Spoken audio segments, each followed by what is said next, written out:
All right, I think we are now streaming, so let's get this started. Thanks everyone for coming to the event today. My name is Nick Serpe. I'm senior editor at Dissent magazine. I'm very excited today to hear a conversation between Noah Hutton, who is the writer and director of Lapsis, which is a new sci-fi feature that touches on a lot of the social and political themes that are near and dear to us at Dissent. And he's going to be talking with Boots Riley, who I'm sure, as most of you in the audience will know, wrote and directed Sorry to Bother You. I just had the chance to rewatch it this weekend and still lands with the same blast it did a few years ago. For everyone who's seen both movies, you'll know that they have pretty distinctive styles, but it's also pretty obvious why it makes sense for Noah and Boots to be in conversation with each other. And if you haven't seen them yet, please get on that. And I think we're going to be dropping some information in the chat about how people can stream Lapsis right now too. Just a couple other quick things to get out of the way before we get underway. First, we're giving 30% off subscriptions to Dissent today for everyone in attendance. We're also going to drop information about that in the chat. And also, our friends at Haymarket Books, who co-sponsored this event, they are offering Boots' book at half off today, Tell Homeland Security, We Are the Bomb. So that's also, discount for that is also going to appear in the chat for everybody. So Noah and Boots are going to talk for about half hour, however long makes sense. And then I'm going to come back in and present some questions from the audience. So if you're in attendance today, you can use there's a Q&A function down at the bottom of Zoom. At any point, you can start to drop questions in there and I'll take a look at them and I'll get ready to present those when we come back together. So that's all I've got. So please take it away. Cool. Yeah, well, Noah, great movie. And you know, they were like, you know, do you want to do this thing about this movie? And I was like, I hadn't really heard a lot about it. So I, you know, immediately, like, once the credits started rolling, like, yes, I need to talk to this guy. So, I mean, you know, we can talk about the big ideas in it, but just on the filmmaking side, I mean, it, you know, it was beautiful. It had a style to it. And, you know, something that gets overlooked in, you know, sometimes when people are, you know, trying to make a statement with their work is the style, the aesthetic. And part of that style that I saw in there were the performances you got out of your actors. And, you know, and some people will say that that's all actors, but I don't think it is, because you can see some brilliant actors and some not so brilliant performances and so on and so forth. So tell us about that, about your casting and that process. Yeah, that was Erica Love was our casting director, and she built an incredible supporting cast around the two roles that I had really written for. I'd written the movie for Dean Imperial to play that lead role of Ray. Dean was a friend of mine who had not acted in any movies. Wow. Ever. He'd been in one short film a decade ago, but he was part of this Naked Angels playwriting community in New York. And I had a feeling that he had this inside of him, and I wrote this. It was really my muse for writing the movie in the first place. Okay. So yeah, and that was like, he's a great, like, an amazing actor. I was like, oh, is this someone that I just didn't know? You know, like, yeah, he felt like, yeah, he should be more known. I mean, he really. I hope people cast him in things now and put him in things. But I also wrote the other role of Anna for Madeline Wise, who I think is also fantastic, who had been in a little more. She was in the HBO show Crashing, and, you know, she's been in a few things, but yeah, those two, having those two who were friends of mine as anchors, kind of like muses for those two parts, allowed us then to, and they also had a lot of friends, like they'd say, this person would be great for, you know, this walk-on role, and people were just coming out of the woodwork a little bit, you know, onto our set from different people's communities, and we just kind of created this atmosphere where everyone kind of, I think, understood what the tone and the vibe of what we were doing was a little bit, so people could easily recommend like a person here or there to come onto set and play a little part. we wouldn't have been able to cast this like bit by bit, or it had to be that kind of organic process. So that was crucial. Yeah, and I see that you came out of documentary. Did that at all affect the kind of thing you wanted to make, or do you think this is like an answer to that as opposed to an involvement? Yeah, I think so. It did inform it in a way. I think I made two documentaries about like social conditions in North Dakota in the midst of the oil activity going on there. So I kind of spent like 6 years, over the course of 6 years, made two docs on bookending that 6-year period. And I think those were the docs. I didn't know that I was interested in this at the time, but the docs came to be, I think, interested in what science and technology, how it trickled down to affect like real working people on the surface of this oil boom. Yeah. And just like a small town, and how it sort of like the new labor wave that came there, the relations between townsfolk and them, and then Native American reservation nearby. And I was sort of got interested in the documentaries into these sort of social relations because of a tech boom. And so I think like extrapolating onto this a little bit, it is that too, but it definitely is pushed in a different direction. But yeah. Yeah, I mean, and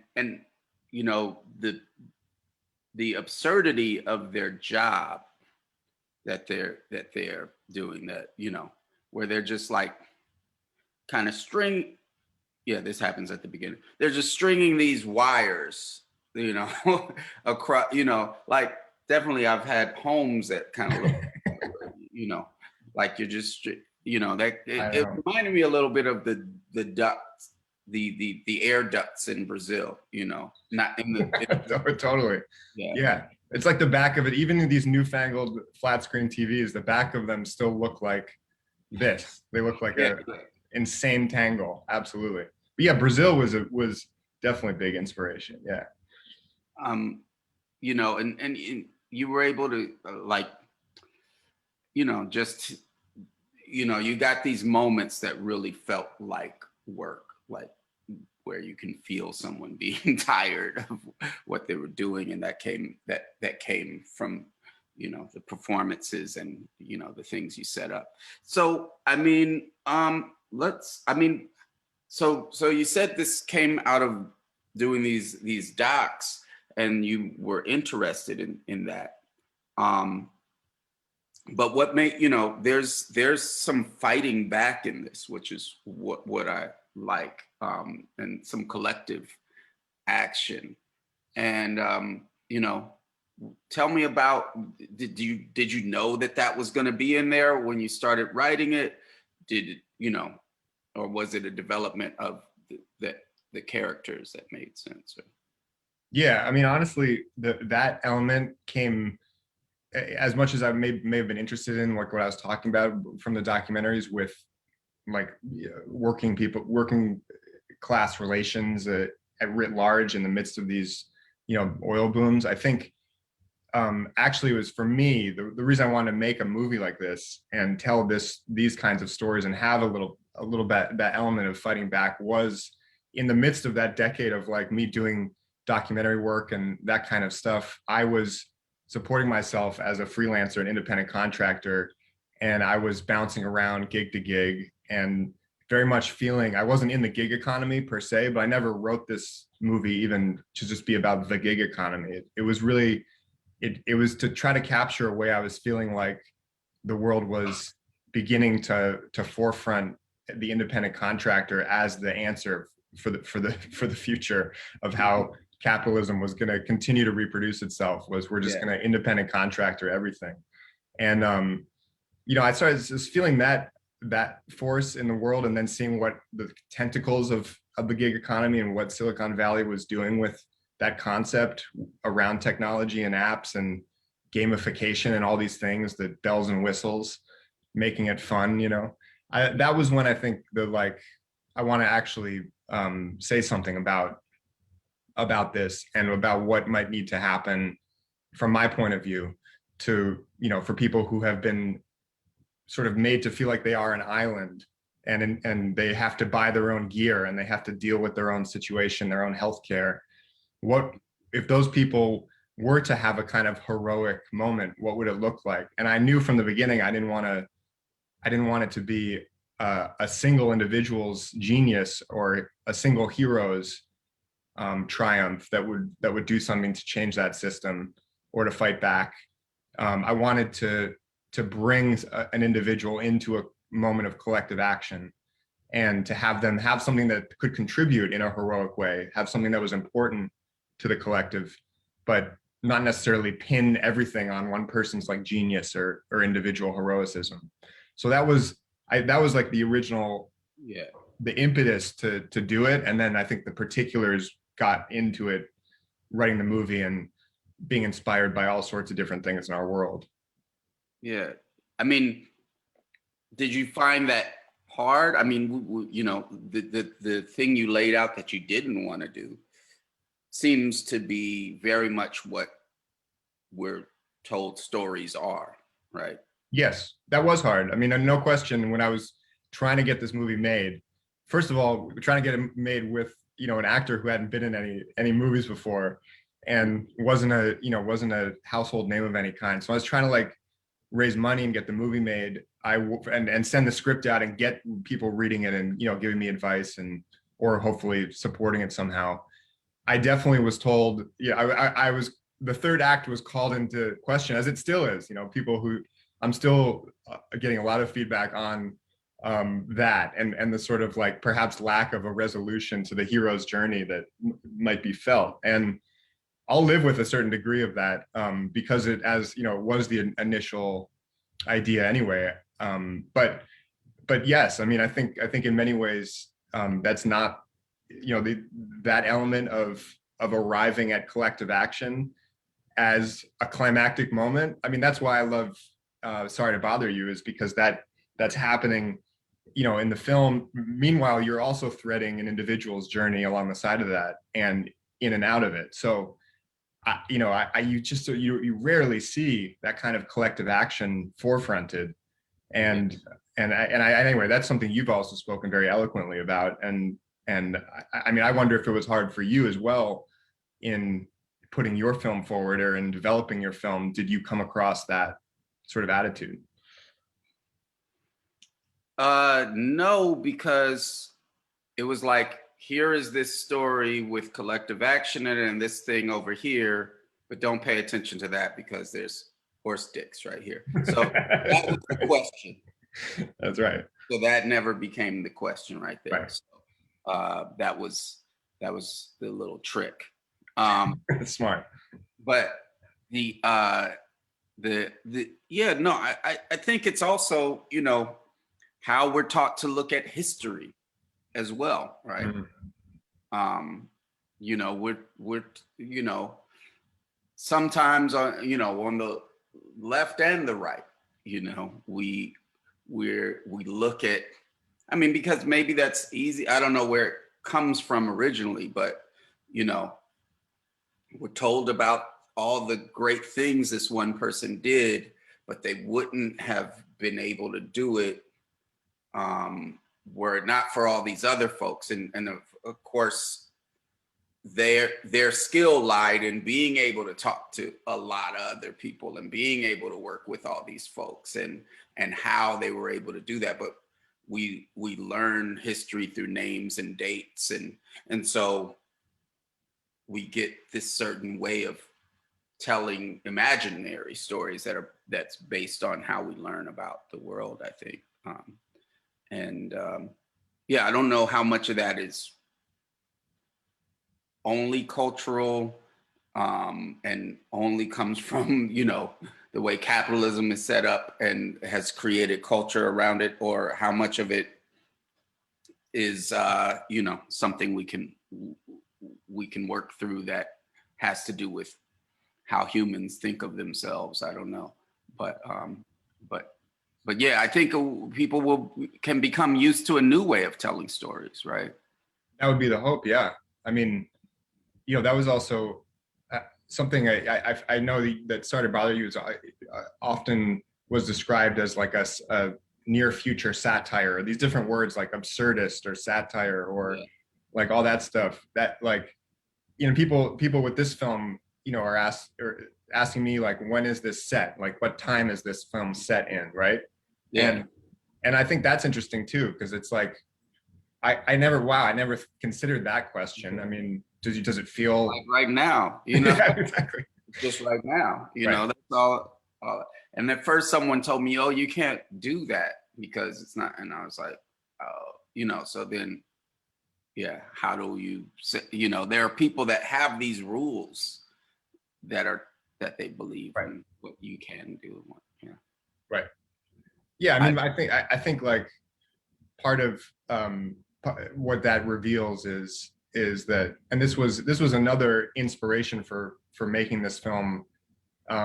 It came from I had read this academic essay, and it's just, it's an idea, but the essay implied, it was called Logic and Fiction by this academic and artist Patricia Reed, and it was about essentially pointing out that like some of the things we accept as such bedrocks of our world, like financial logics of Wall Street, and people just sort of accept these as ground truths, are supreme absurdist fictions.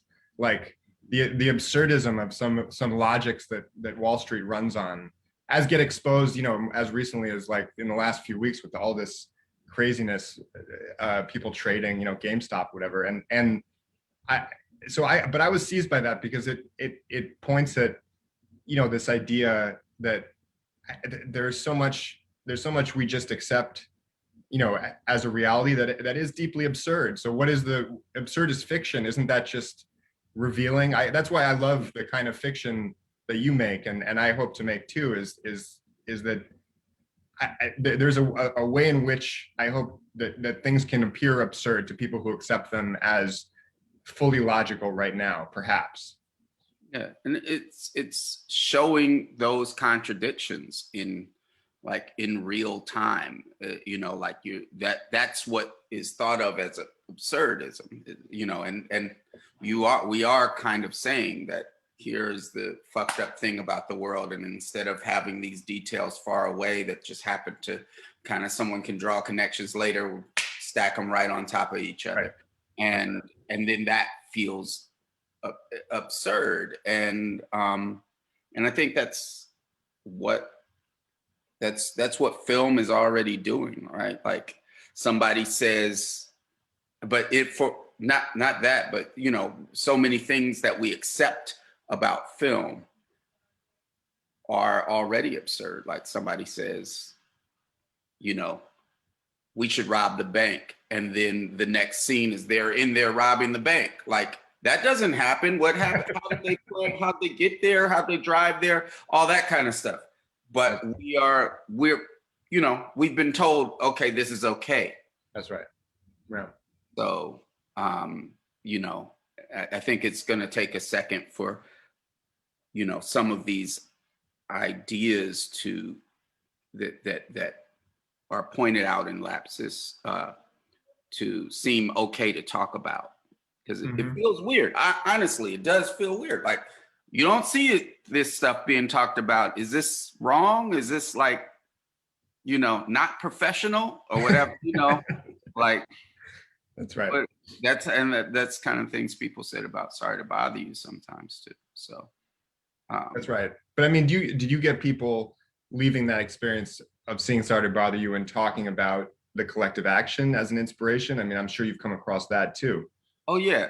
I mean, this is, I've always thought that the world was way farther to the left than is represented to us, right? So most of the problems with the movie, the people that hated Sorry to Bother You hated it for the twist that wasn't to do with the collective action. Right. Like, there were very few people, unless they like wrote for the Washington Times or something like that were like, you know what, I hate the ideas that this movie is putting out. It was, that part was refreshing to people. Right. Yeah, that would be the hope. I mean, I encounter people who don't believe. I get tangled in many conversations, people who don't believe that, into the idea that films or any kind of art has that power to reproduce reproduce political ideas or to inspire people when it comes to politics. And I just fervently believe it does, and I take that side of it. But I assume you see that value in the work too, otherwise you wouldn't be doing it. Yeah, I mean, and so let's take it to that. Like, had you had some experience or studied about or worked with anyone doing that kind of collective action before, or like where did, because you wrote something specific that happened, right? And did you read about it? Do you know organizations that are doing that sort of a thing? How did that? Because this is leading to, I guess, a different part of that discussion right there.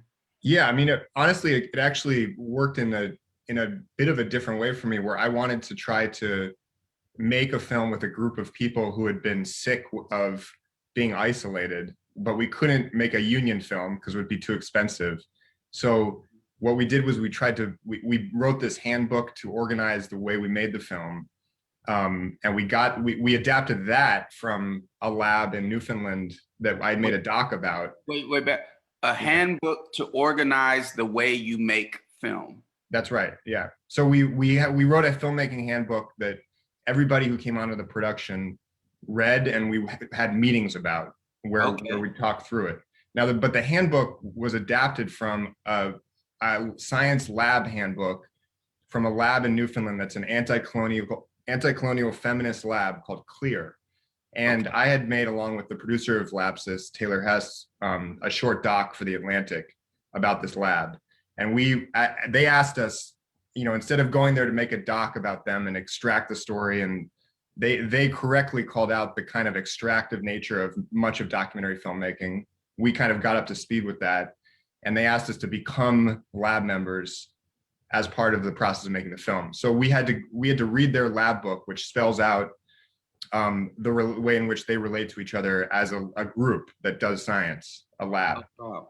So the head of the lab, Dr. Max LeBron, comes out of the Occupy movement and other organizing. And so I think a lot of those ideas came into this space, along with indigenous practices.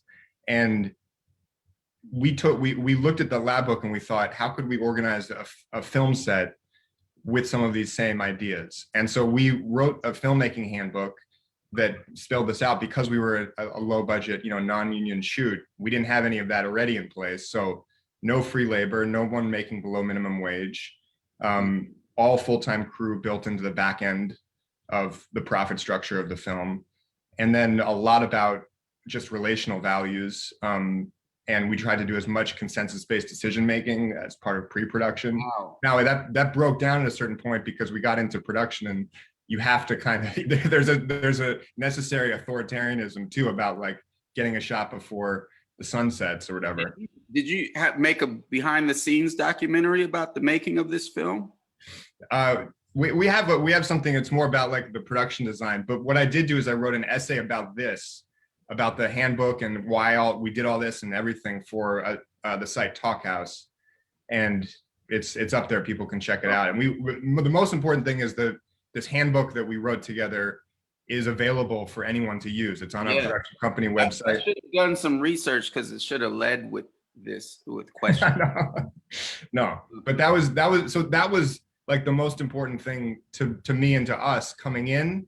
And what's the name of that handbook, just real quick, because you said it's available? What do you call it? Yeah, well, our company is called Couple 3 Film, so it's the Couple 3 filmmaking handbook, and it's right there on the homepage of our website. Okay. And people, we encourage people to take it, but we encourage people to go through the process that's spelled out in the handbook of iterating their own value, like coming up with their own value system, and not just taking ours.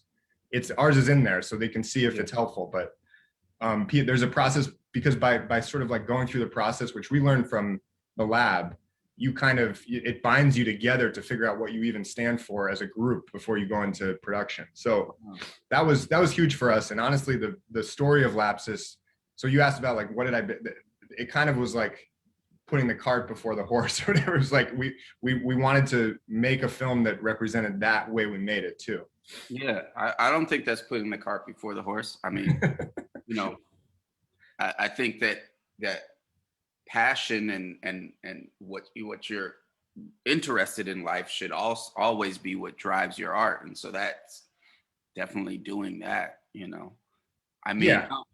so this model, um, because there's, like you said, it breaks down at a certain point, maybe with certain things, but is it something that could be duplicated by 20 kids coming out of film school with Yes. no money or whatever? 100%. And by the way, it's those, as in my experience from working on sets at that kind of level earlier on when I was just getting started, some of the most exploitative conditions happen when there's no money, and things get thrown out the window quickly, Yeah. and you're there to kind of end up servicing the writer director's vision, and then everyone else kind of gets left in the dust. So you can have good intentions going into that situation, but the moment there's time pressure because of budget or anything, the good intentions get thrown out the window. So I would hope that this could be, it's very easily replicated by any group of people. Oh, wow, that's a big story right there. That is, really needed in this time when I think that there will be a bunch of filmmakers coming out and trying to figure out how to do it, especially like now they've tricked us all into being trapped in front of these screens, and what we're able to get in front of people's eyes is going to be really important for the That's right. movement that's happening. But so speaking to the reason I asked that is because my ideas about how art can be effective really has to do with how connected that artist is to the actual movements that are going on. And I always talk about a thing that's pointed out in this book that's actually on Haymarket Books. It's not a commercial, but it's called, have you ever checked it out? It's called 9.5 Theses on Art and Class. No. Ben Davis. And anyway, he goes through all of these things of talking about how there are a lot of artists with great intentions about wanting to put certain issues in their work and all of that kind of things. But whether or not it's effective really has to do with how much they know where certain movements are at that are actually doing things. So an example he puts it often is that he puts in there is there was some big show in the early 2000s, art installation by some famous artist that was supposed to be anti-war. And their way of going about it was all these fake dead bodies lying in a room and blood and gore, and you walk through it. And, his idea was, well, people knew how terrible war was, they would be against it. And the, organizers at the time, according to this book, were like, well, had you just come and talked to us, you would know that everybody hates war and hates death. But the question is, do they think there's something they can do about it? Right. And that would change, what knowing that, being connected to folks that are doing that or doing it yourself as well would change the question that you're asking in your art, and which I see in Lapsis. So, well, like that it's that it does become about what they can do about it, and showing that there's something people can do about it. Right. Yes. And I think I've been seeing so much in this past year, in a hopeful sense of more and more collective action and more strikes going on all over the world too, although you don't see much of it in the media. But I know you're attuned to that as well. And what's going on in Alabama now, and certainly what happened in India earlier this year, is unbelievable. Yeah. So, it does seem very present. Just to be explicit about that, because there are people watching that probably like, what? In the past year, there's been, and it's probably more by now, but in the United States, there have been 1,300 strikes, mainly wildcat. You can go to paydayreport.com to get the information. There's even a map of where everything is. And it's the most that the US has seen since the 1940s. So we're in a place, and then you have India that had a general strike. Where I forget how many 100 million people were involved in it. And then you have Alabama Amazon workers striking. Right? Wait, are they striking or are they voting for a union? I think they're voting right now. Yeah. So we're in a, it's easy to feel depressed about everything, but that to me is where the hope is. And that's why I found your film so hopeful. Yeah, well, I hope so too. But people ask me about the end of the film. What, I think people found that to be maybe a downer. That this, well, I don't know. I shouldn't spoil the ending. But anyway, I'll say, writ large, I think that when it comes to some of these new ways in which we have to organize people in the gig economy and people who are working on an app, these things are so evil in their inventiveness to drive people even further apart, where now people are so isolated, finding their labor through an app, and where's the common space even to talk to one another or run into each other. And so I was reading about, well, Uber and Lyft drivers in LA, a lot of the organizing's been going on at LAX parking lot, because it's the one place where people actually, like, their bodies are near each other. Oh yeah. And and so I was thinking about that a lot in Lapsis, is like the actual physical proximity of people in space, on these routes, and physically the routes diverging and coming back together, and what possibilities or lack thereof that allows for. Because like in Alabama right now, I saw this crazy thing that reading about what's going on there, that Amazon might be manipulating the stoplight outside of the warehouse, because previously it had been a long light that people leaving work would line up and wait at until it turned. And in that moment, pro-union workers would come out and hand out leaflets to the cars that were waiting at the light, because it was a great moment, to get people. Yeah. And now the light's like that. And so people think like maybe they've been manipulating the speed of the spotlight. And it's like, that just goes to show you how important they realize that the actual physical proximity of people in spaces, Well, and then to the point that folks are not in physical proximity, there's people, there's a good group of folks of, well, let me not put it to that. The point is that there are some people that think that it's all the same. Like we're on think people used to do things in different ways, and now we're on social media. We talk to each other that way, Twitter, Instagram, I don't know, TikTok, whatever. But, they're obviously able to change what we think other people think. Right. And that changes what we think we can say. Whereas, people are working in a place together, you can kind of gauge a little bit, because you hear 10 people out of 30 saying one thing or something like that.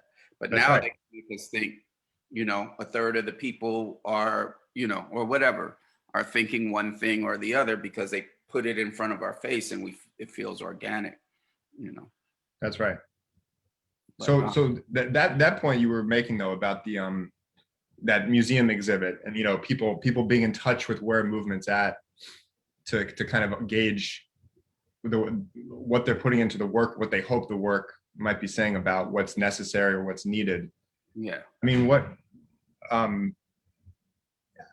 do you feel like a lot of, just the other side of that conversation, of people who just don't think that's even important, like movies are movies, they're entertaining, they forget about the, I find that everything has politics wrapped up into it, so it drives me insane, these conversations. Everything is implying something, some class position, something, so I get kind of crazy about it. But yeah. I mean, how do you feel about that? Well, you know, I've dealt with that question myself. I mean, coming out of a radical organization that kind of maybe didn't think art was that important or whatever. I mean, or didn't think artists were going to, you know, they thought maybe artists were inherently going to be petty bourgeoisie or whatever, to doing this work and wondering if I've been wasting my life and all that kind of stuff. And you know, but over the years I've gotten empirical evidence, and with this movie in particular, like the number of just anecdotal pieces that have come my way from just the movie, like people voting on a union in Baltimore, and right before a show of hands, and right before the show of hands, somebody says, "Equisapiens, let's be out," and then, you know, they vote for a union. Or theater workers in Utah, or people calling me during the April strike wave. And unfortunately, there was some phone workers that went on strike while they were already home, and that didn't work out too well. But they were like, "We saw Sorry to Bother You," but that was like maybe a different situation, because they, you know, people, we all think about the world through the things we've experienced. And right now, like, there's a big percentage of our life that's experienced through movies. Yeah. And TV. Like, it's hard. Sometimes you see something, you're like, do I know that here's a name drop. I met Amy Adams, and I was like face to face with her the first time, and I was like, "What school did you go to? Do you know?" And, you know, like, it's, you know, and she was like, "I'm Amy Adams. I'm an actor." You know, like, these things get into our head and we can't discern them. Right. Our bodies, our emotions don't discern them from our actual experiences. That's right.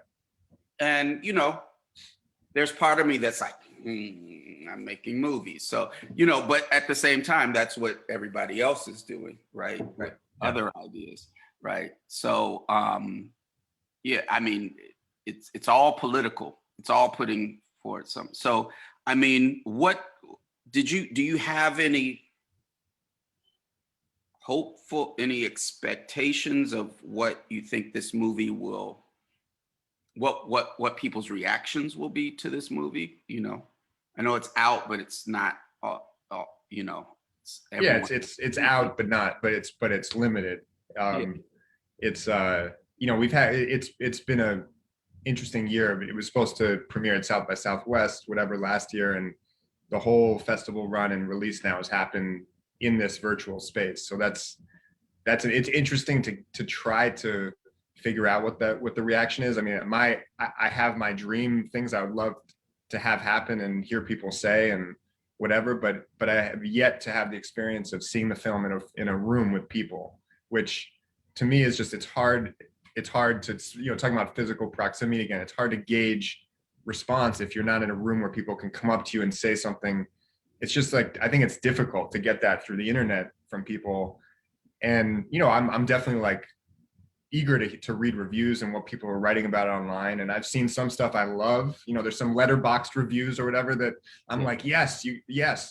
I hope that, you know, you go out in the world and, you know, you do something with that feeling that you got from this film or whatever. But it's honestly been difficult to gauge virtually the impact, you know, that I would have hoped for it. So I hope it can continue. This film can, you know, be around and people will discover it through a conversation like this or whatever. And they will. But here's the thing: is you'll probably be able to take it around and show it, even, you know, even though you'll be working on something else, but you'll be able to show it. Like, I mean, I think they'll probably, quarantine will be done by the end of the year. You can take it around, show it, talk about it, all those sorts of things, and get to see it with groups of people.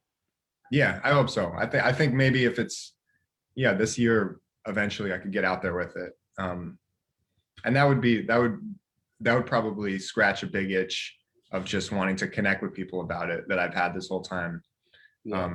That's difficult to do over. I've done a lot of Zoom Q&As. You know, it's funny. It's all so remote. It's all very abstract to know how you're connecting with people that No, way. you definitely should, because it's painful the first couple times too, because you're like, oh, no,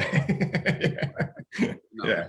that Yeah. sort of thing. So and I think, you know, but you've had other movies that you've seen with people, right? You've made, this is not your first film, so No, I've had made a couple of the documentaries I got out there, and I had great experiences connecting with people, and some of those experiences were what I would hope for this film too, of people, you know, coming up to me and saying, you know, I was an oil worker, and you know, you captured this, or you yeah. know, and that stuff is the most meaningful always. And I will say, with this film, someone DM'd me on Instagram who works at an Amazon warehouse and told me she felt seen. And I was like, okay, that's, you know, that's big for this film, because that's all I could hope for, really. Yeah, so yeah, if your art can do that, it's doing something. I mean, are do you have some other films already in your head or on paper somewhere, or what's going on? Yeah, no, I'm trying to, I've been using the time to try to write, and I have a new script that I've been working on, and have a few drafts in on it, and I hope to make that you know, whenever that's possible. I've also been toying around with the idea of exploring this world that we painstakingly created for this film, but you know, in my mind, like barely explored. Like there were other characters, there was other things here and there, and I felt like we could go into this world more with other characters, but exploring the same themes in an episodic, in like a TV thing. So I've been also working on initial idea on that. So we'll see. Yeah. I'm asking these things out of order. So what are some, you know, films that this is in conversation with? And don't say sorry to bother you, already mentioned. You know, like it from any time in history, whether it's just aesthetically or subject wise. What are some films that got you hyped, that or is this kind of just not connected to other stuff? No, I mean, you know, it's interesting because people, like, when they do that, they say it's a cross between this and this, and sometimes that's accurate, but a lot of the times, for me at least, the inspiration, like something kicks you in the ass in a way, and then you go and do something, and you can't even, if you turn around and look, it's not even clear what the kick in the ass directly led to, and how it manifested in the work. So there are films that I feel like, you know, were influential for me, but I don't know if people will recognize them in this film. But a film like the last one that really rocked my world was the Leos Carré movie Holy Motors back in 2020. Yeah, love that. Yeah, that one really blew me away. And I just found, you know, we were talking about the idea of absurdity. There was something about that world that was created in that film, and the lack of need to explain where you were in each of those worlds, but the kind of acceptance and knowledge of it somehow that was communicated, that I really you know, affected me, I think. And then you know, you mentioned Brazil earlier. That was, you know, that's, somebody asked what you just said. He said Holy Motors. So oh yeah, Holy Motors, yeah. And then you said Brazil. Yep. And then there are a lot of documentaries, you know, that I'm a huge fan of Brett Story, who was a documentary filmmaker who made The Hottest August more recently, but Prison in 12 Landscapes. And so like, you know, I've also just been a big Charlie Kaufman early on, like the being John Malkovich kind of world of Charlie Kaufman, of that kind of like, yeah, acceptance of a world that, like, that was always you know, influential for me too. Yeah.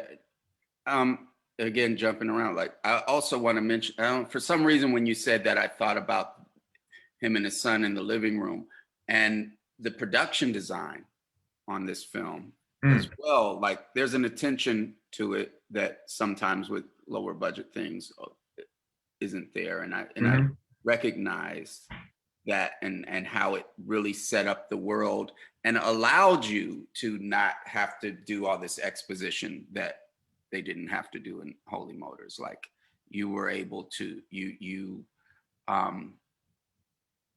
made people feel like they knew what was happening. And I think, you know, everything from the performances to the production design to the cinematography is what allowed you to do that. So I totally see that Holy Motors in there too. So yeah, we had an incredible production designer and art department who, you know, they went all out, and you know that cube that they built, that thing, we were staring down the idea of building the cube and what we wanted from it in pre-production. Like, how are we really going to do this, you know? And we had so many conversations, and then they ingeniously, Alexander Lindy, the production designer, built like an 8x8 wood frame, and we knew we didn't have enough budget to cover the whole thing with steel. So we covered two sides of it with steel paneling, and then there was light enough so we could just twist it as we move the camera around, you know, to different setups. So it was like little hacks like that made it possible, and they did a brilliant job. Yeah, that's cool. I think Nick was coming on to like interrupt us. I've just got some audience questions that I'm happy to kind of like. There's a lot of different things. Some there's overlap. I'm happy to start passing some along if you all want. Cool. And I'm sorry for the haphazard, you know, way that I'm throwing these out there. It's my brain and not being prepared. So it's fine. No, this was a meeting and a conversation. You don't have to do any research. It's been great so far, and you know, you've already answered some of the questions I think that have come in. Got a couple of people who asked about the handbook, and we put a link for that in the chat so that people could take a look at that. And there's been a couple questions about the ending as well. And if we want to save this for spoil, you know, if we don't want to spoil that, that's fine too. But I know it's interesting that both Lapsis and Sorry to Bother You have a kind of postscript after the victory. But I don't know if we want to save that for people who haven't seen the movie yet. Up to you.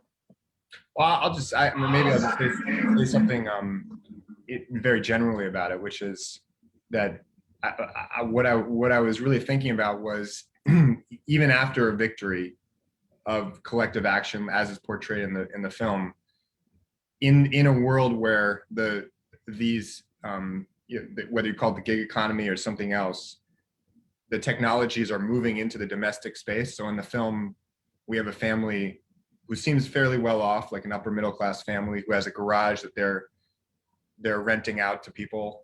It's in probably another app in this world.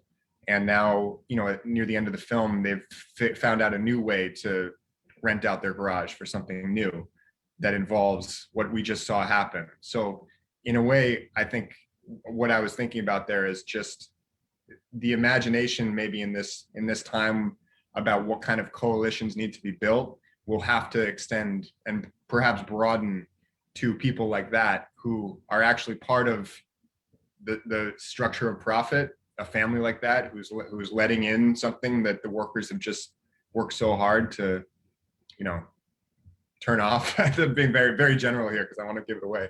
But it's just basically just, you know, it may be an idea of what kind of coalition would be needed for the next wave of this fight. Got another question here, or someone who says, you know, they liked that both of your movies deal with how people handle uncomfortable truths and how they kind of learn about that. And, you know, I think both Ray and Cash are people who they're the protagonists of these movies, whose character arc is also a kind of political education. So I wonder if you could talk about, you know, having the sort of the story of the person in the middle of the movie, you know, be this person who has to kind of deal with things and sort of how they learn about the kind of, you know, way that things are working from the people who are, you know, coming into their lives through work. That's a great question. Do you want to you want to take that, Boots, or first, or should I go? Yeah. All right. Well, for me, it was important not to assume that, that an idea that I find important to motivate this kind of action that happens in the movie is, accepted or known by everyone else who's going to be watching it. And in fact, I also want to acknowledge that I grew up with those two voices inside of me and myself, and my kind of evolution, looking back now through my 20s into who I am today, was a negotiation between someone like Ray and someone like Anna, who sort of educates him in a way on what's going on out there, and what part he's playing in it, and the role of privilege in this, and the head start that he got. So I just, I wanted to bring a character through that journey, because it felt like we were talking about, when you model something in a film, it spreads out. And if maybe other people find themselves wanting to confront someone in their family who they feel like is more like Ray, or whatever, however that manifests for people, I think there's so much power in putting something on screen. And that was a conversation I think is just continues to be, relevant today. Yeah, I mean, to me, I want to take the audience on a journey, and I think that more people are, can, less people can relate to the person that's already committed to some kind of social change. Not that people don't want it, but that decision to have your life be about that, or to spend a lot of energy on that, comes after you already think that it can happen, right? So I want to take people on that journey, and so the characters that I'm interested in have the contradictions that that we all have, and so.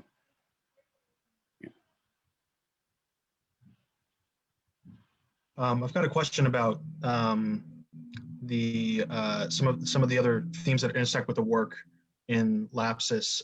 There's a story about healthcare and sort of environmental sickness, and someone wants to know about kind of how you brought that in, and I think also thinking about the setting of the movie, being in the middle of the woods in upstate New York. Yeah. There's a mysterious ailment in the film called omnia that people are suffering from, and I wrote it with the idea that people are actually hurting for one reason or the other. I think it's a diffuse cause. We don't know for sure what this disease is caused by. In fact, in terms of like one cause or something, it probably is coming from a bunch of different things.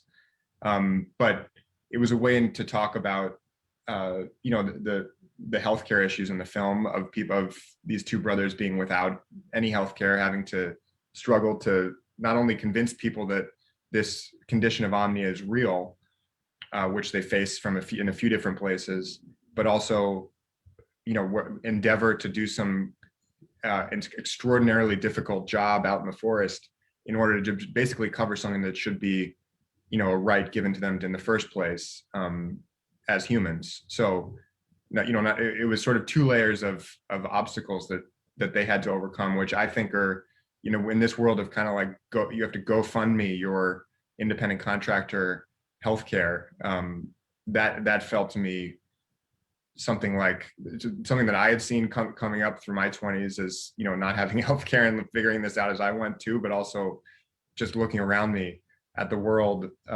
Omnia also felt kind of like a malaise of people who don't really know what to do with them, who are sort of disaffected in a way where there's a physicalization of that too. It's like people are stuck at home, and I think we're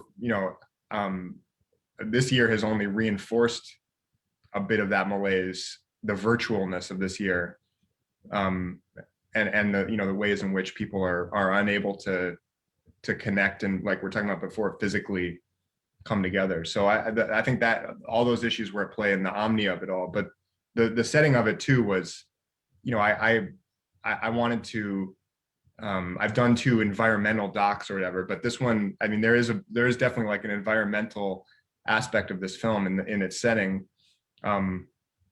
But it's sort of, I think in many ways I was drawn to the visual of this tech boom that maybe was nice. Maybe the cables were laid nicely like 5 or 10 years ago, and this all was well thought out at that point. But it's like, this is the underbelly for me of what comes out of Silicon Valley more than not. Like with 5 or 10 years later, this is what it looks like, and it doesn't maybe look exactly like this, but I think everyone can recognize that it feels like this to a certain degree, and in its repercussions on people. And so the environment was in a way another like way to tease out that gestalt, the feeling of what technology can you know, encounter 10 years down the line. Got a question that I think, or a couple questions from someone that would be great for both of you, about the kind of questions when you make a movie that has, you know, kind of class struggle, class consciousness sort of at the heart of it. Are there particular themes related to that, or questions related to that you think are important to include in the movie, and how you think about that? Are there movies also that you think deal with class in a good way that were also inspirational? I think, Noah, you listed some great movies that, you know, shaped this, but wondering also about the kind of political side of that in the movie world. I think the first part was just asking about the dealing with class in Yeah, exactly. For me, it's just about actually looking at the way the world works. How does the world work? You know, we know that, you know, just even, you know, on a smaller level, like it's pretty much agreed on even by folks that might not be considered left, that, you know, culture grows out of how people survive. And, you know, you know, I always say this thing, fishing villages create fishing songs. It comes out of that, how we survive. And so the way we survive on a macro level is the economic system we're in. And so all of these things are connected to that. And when we talk about, you know, changing the way that any problem is manifesting itself, whether it's racism, patriarchy, all of that, it has to come from, you have to do it from a place of affecting power and how power works. How do people collectively do something? And that means that they have to collectively exert power. And to exert power under capitalism means a specific thing. Like, it's not just people saying that things are a certain way and everyone gets nicer. It has to do with having an analysis of how capitalism works, and capitalism, the main crux of capitalism is the exploitation of labor. It's that profit that is made when someone works. And so therefore we, you know, and that's all, and that's where wealth is derived from and where power is derived from. And so our key to solving all of the things, and, you know, and some people will be like, oh, is it class or race? They're all inextricably intertwined, because it's a question of how we exert power. And that is only going to come from the working class taking action around that point of exploitation. And so having that viewpoint and just being an artist that is going to, you know, want to make great art, I think you have to be honest with the ways you think about the world. And so that's going to seep into everything, even if it's a movie about, you know, someone being addicted to candy. or something like that, it's going to come in there, you know. And Nick, just to add on, there was another part of the question about other films that had dealt with class maybe in an interesting way. And the one I meant to mention earlier, but that I thought was fantastic was the Darden Brothers film, 2 Days, 1 Night, which came out several years ago, but it was Marion Cotillard, and she was playing someone she has to go like on sick leave from a factory, and the other workers pick up, they're told by their boss they get a bonus if they pick up time and kind of make her redundant. And then she has to go around to all the other workers of this like solar panel factory and sort of talk to them one by one to get them in a coalition to give her job back. And so it's not exactly like Union, but it's a wonderful demonstration of like solidarity and collective action amongst workers. And so I love that film. So I'd recommend that to people. I gotta see. And also, and someone just mentioned Ken Loach in the chat, and of course, yeah, Ken Loach's work is a great place to look to as well.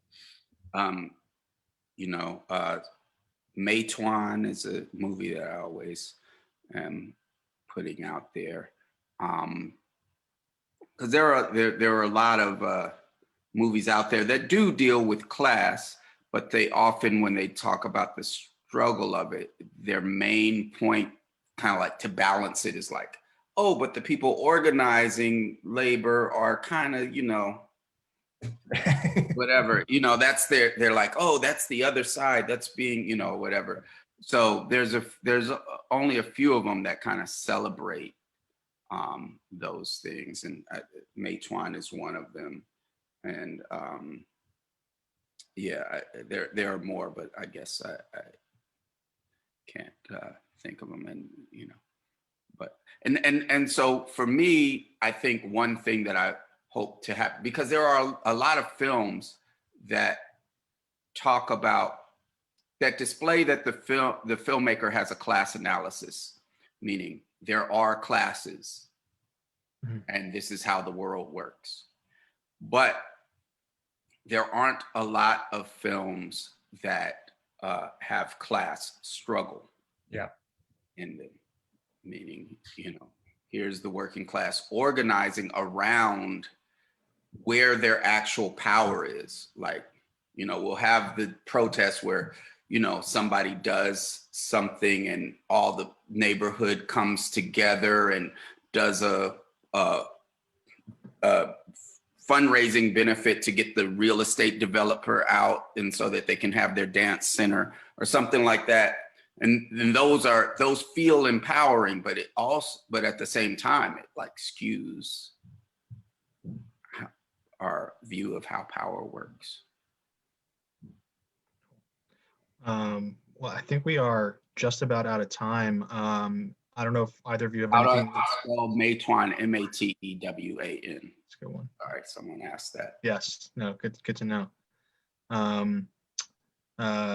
I just watched Pride recently, which is another one I think that has good class struggle kind of element in it. I don't know if you have seen it. It's about an LGBT group in London in the 80s that forms an alliance with the miners who are striking under the Thatcher government. So it's a good one. Okay. So yeah, I don't know if either of you have anything you wanted to add or finish on or close here. This has been a great conversation. I've really loved listening to this. No, just thank you, Boots, for joining the conversation, and great to meet you, and I can't wait to see the next project. Yeah.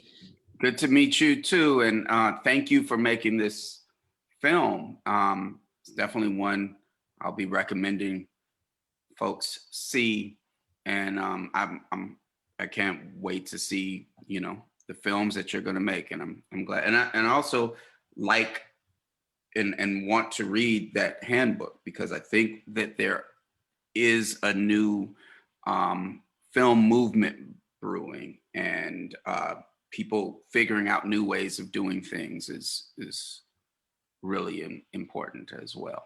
So. Yeah. Cool. Nick, thank you. So thank you. For doing that and put it in the way that you did it, and Yeah. So hopefully a lot of people see this. Yeah, hope people check it out. And Nick, thank you and Dissent and Haymarket for organizing this. Appreciate it. It's been great. Thank you both so much. Sorry we didn't get to all the questions, but appreciate everyone who submitted them. And yeah, thanks everybody. And yeah, this video will be available online as well soon, and we'll make sure to share all that information. All right. All right. Thanks, in Haymarket. All right. Bye. Peace. Bye.